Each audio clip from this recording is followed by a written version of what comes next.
La regresión logística cambia la función de decisión de la regresión lineal agregando una función sigmoidea. Por ende vamos a tener que, de forma correspondiente, cambiar también la función de error por la entropía cruzada.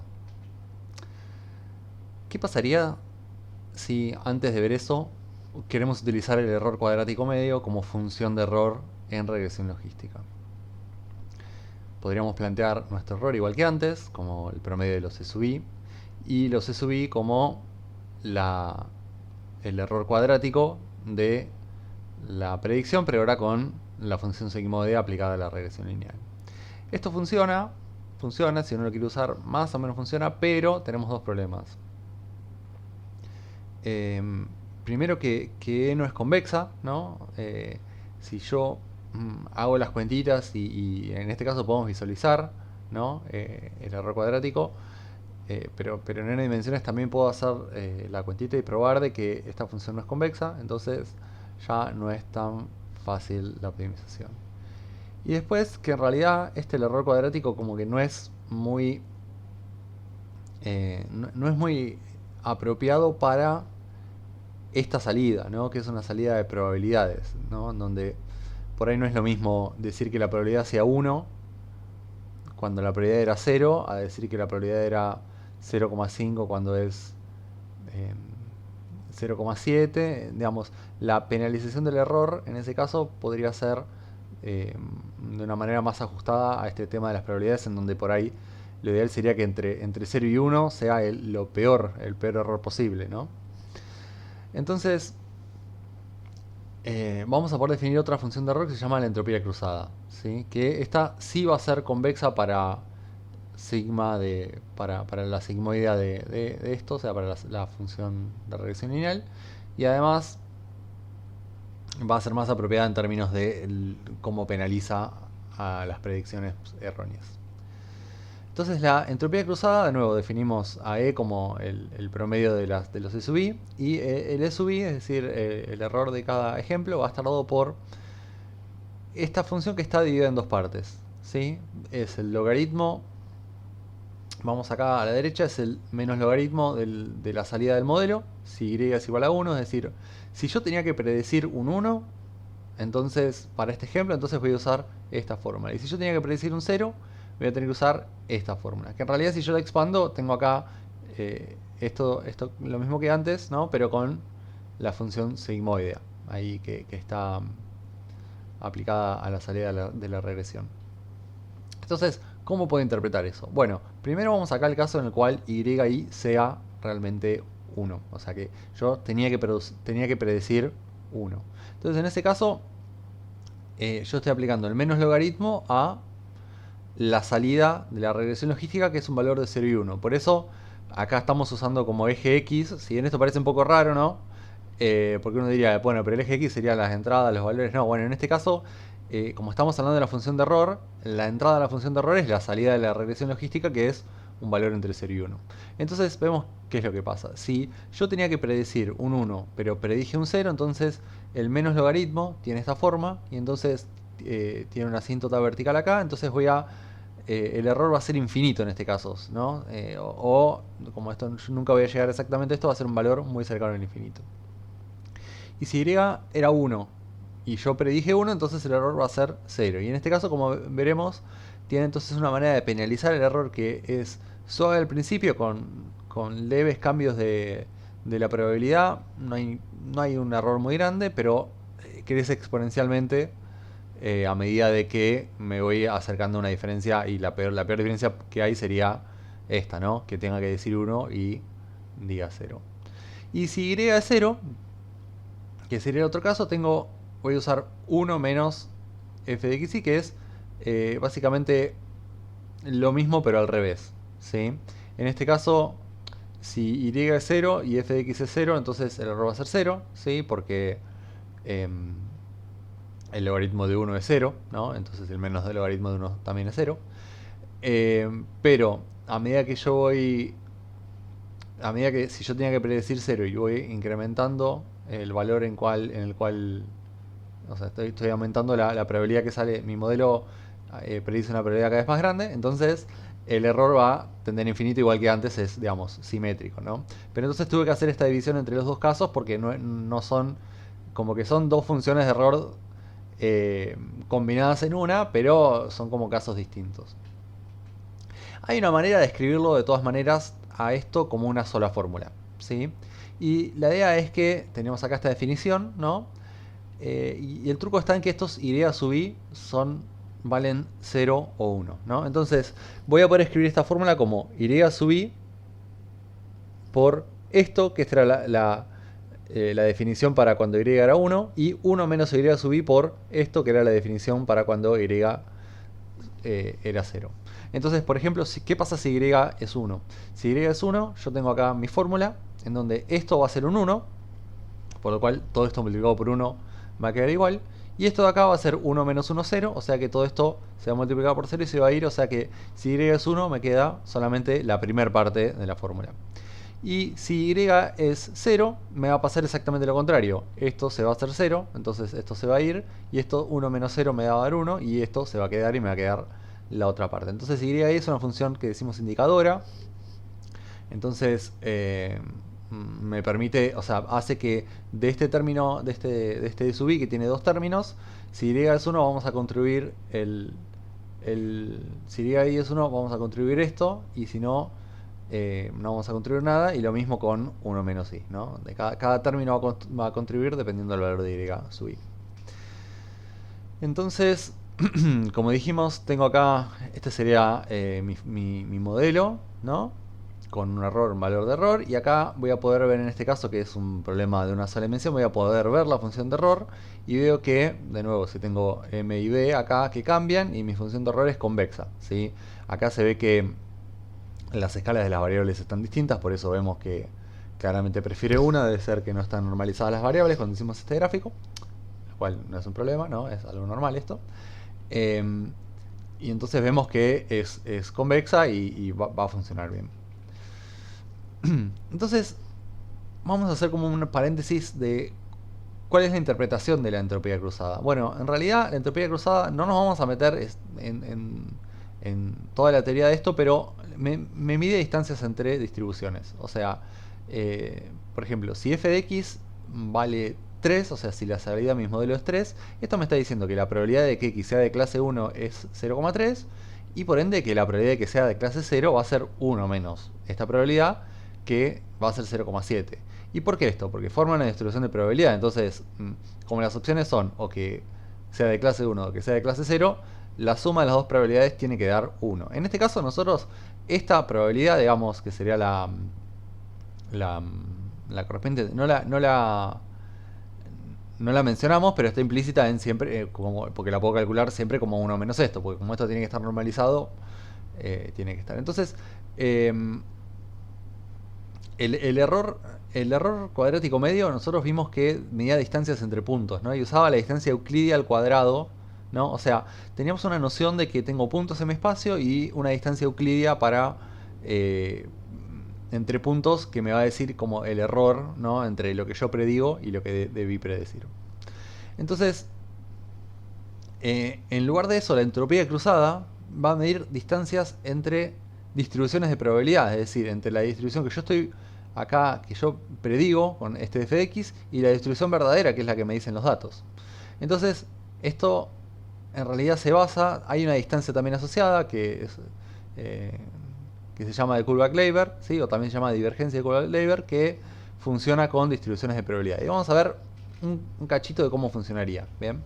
Entonces, si yo tengo dos distribuciones de probabilidad P y Q, donde P sub i y PQI me dicen la probabilidad de tomar el valor I, si tengo n valores, entonces esta distancia se define así, como la sumatoria, ¿sí?, de P sub i, este D no iría, por el logaritmo de Q sub i sobre P sub i.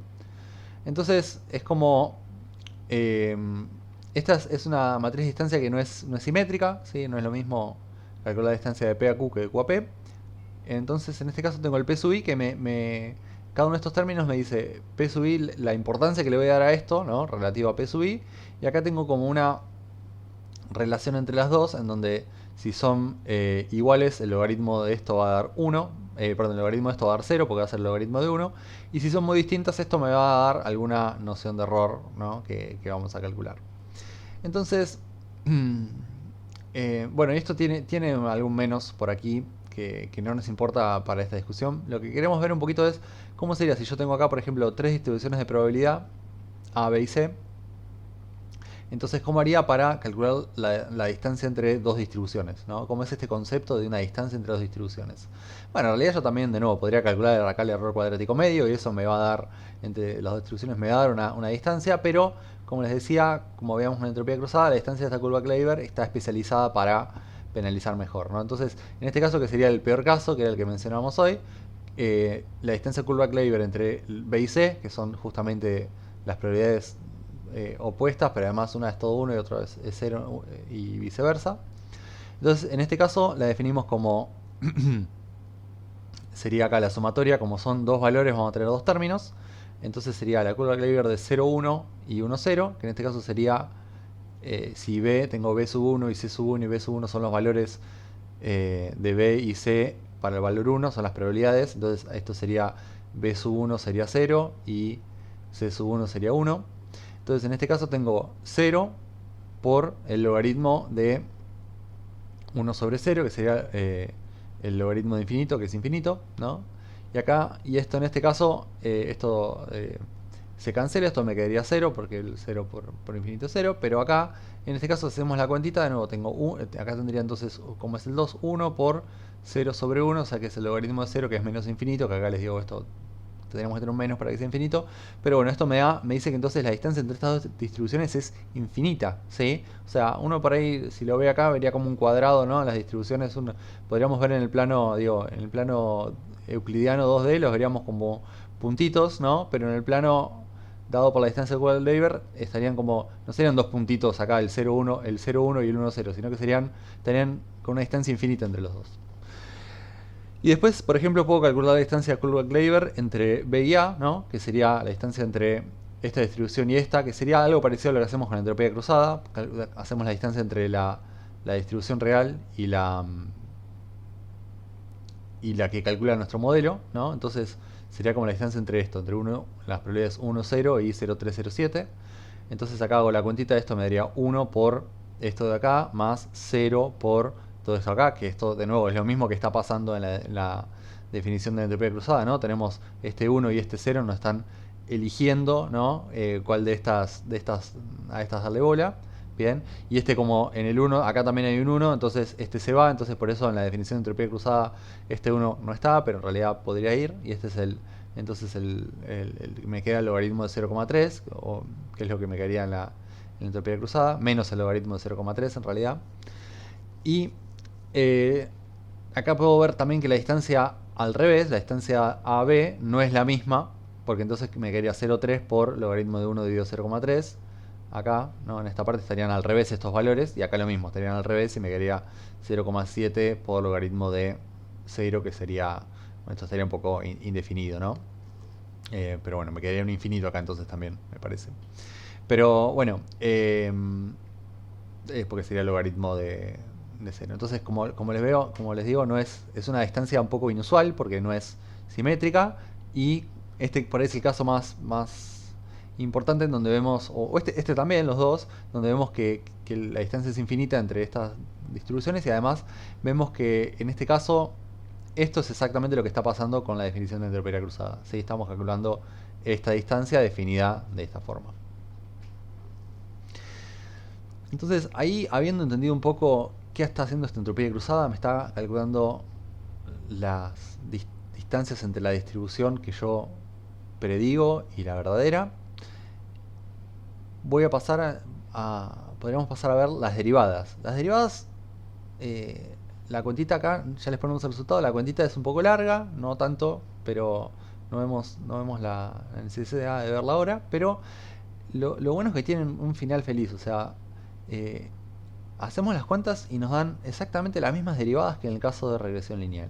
Y esto es porque, bueno, la función sigmoide elegida era muy particular, ¿no? O sea, acá estoy usando la función sigmoide, o sea que en realidad, no es exactamente igual que la de regresión lineal, porque este f de x en realidad tiene una sigmoide ahí, pero tiene la misma forma, ¿no? Entonces, esto es muy particular y bastante lindo, bastante hermoso, porque quiere decir que hay como una regularidad en esto de pasar de la entropía cruzada desde el error cuadrático medio y por ende desde la regresión logística a la regresión lineal. Entonces como que son el mismo modelo para distintos problemas, ¿no? Para problemas de regresión y para problemas de clasificación, ¿no? Entonces hay como una regularidad bastante buena. Y las ecuaciones de descenso gradiente por ende también son muy parecidas, con lo cual esto hace bastante fácil recordar los dos modelos, ¿no? Y si quiero aplicar acá el descenso gradiente, lo voy a hacer de la misma manera. Voy a hacer exactamente todo lo mismo que hacía antes, con los mismos dos parámetros o con los m parámetros, si esto lo hago con más variables de entrada. Bien, y como vimos, este tema del error con la entropía cruzada es un poco difícil de interpretar. Me da valores entre 0 e infinito. Está bien, infinitos son si son como muy distintas las distribuciones, y 0 si son exactamente iguales, pero esto es difícil de interpretar en términos de ver qué tan bien le fue a mi modelo. El error cuadrático medio era más fácil de interpretar, porque si yo sé que es 2, sé que en promedio el error cuadrado es 2. Pero bueno, en este caso los valores de entropía cruzada no son tan simples de ver. Por ende, hay otra cantidad que vamos a calcular que no es un error, no lo vamos a llamar un error porque no es una medida de error, aunque sí lo es indirectamente, pero como no lo usamos como medida de error para optimizar el modelo, lo vamos a llamar una métrica, que es como una medida de error o de éxito asociada que no usamos para entrenar el modelo. En este caso vamos a usar el accuracy, que es una de las métricas. Hay más, pero esta sería como la más importante por ahí, o la más simple y la más básica, eh, que nos dice básicamente qué porcentaje de ejemplos clasificó bien mi modelo. Entonces, yo aquí tendría los valores verdaderos de si la persona aprobó o no, y acá tendría los valores de predicción luego de ser umbralizados que me daría mi modelo. Entonces, en este caso, voy a contar la cantidad de veces que el modelo básicamente acertó, ¿sí? Que aprobado era 0 y predijo 0, entonces, bueno, acertó, aprobado era 1, predijo 1, entonces aceptó. En estos casos, aprobado era 1, pero predijo que no iba a aprobar, entonces no acertó, y así sucesivamente. Y entonces, en estos casos, lo que vamos a hacer es contar la cantidad de aciertos que tengo acá. Por ejemplo, en este caso tengo 4, y lo que tendría que hacer es... perdón, 5, acá me faltó. Bueno, pero sería lo mismo, ¿no? O sea, que este sea distinto, ¿no? Entonces, en este caso, cuento simplemente cuántos acertaron sobre la cantidad total, que en este caso n es 8. Y entonces me da 0,5 la accuracy, o a veces lo expresamos como un porcentaje de 50%. Entonces, esto lo que me está diciendo es, tengo un 50% de ejemplos bien clasificados, y yo querría tener acá, obviamente, un 100, ¿no? Entonces, si bien esto es algo que mide como el éxito o el error de forma distinta, está asociado a la entropía cruzada, porque seguramente que si la entropía cruzada es 0, mi accuracy va a ser 100%, y seguramente que si es infinito, mi accuracy va a ser 0%, pero bueno, es una forma mucho más fácil de interpretar y de entender el error. Entonces, en resumen, el error cuadrático medio no era convexo respecto de la función de predicción de regresión lineal, por ende tuvimos que cambiar la función de error y usar la entropía cruzada, que sí es convexa, que tiene encima unas derivadas muy simples y parecidas a la regresión lineal, que es difícil de interpretar, por eso usamos el accuracy como métrica de clasificación. Y este modelo y esta función de error, si bien no lo vimos recién, también funciona para 2 o m variables de entrada, es muy similar a cómo generalizamos regresión lineal, y vamos a tener los mismos resultados, las mismas ecuaciones de descenso gradiente, y es todo igual. Así que por suerte hay una regularidad muy linda, y por eso, ya que vimos regresión logística, la regresión, ya que vimos regresión lineal, la regresión logística es mucho más fácil de abordar.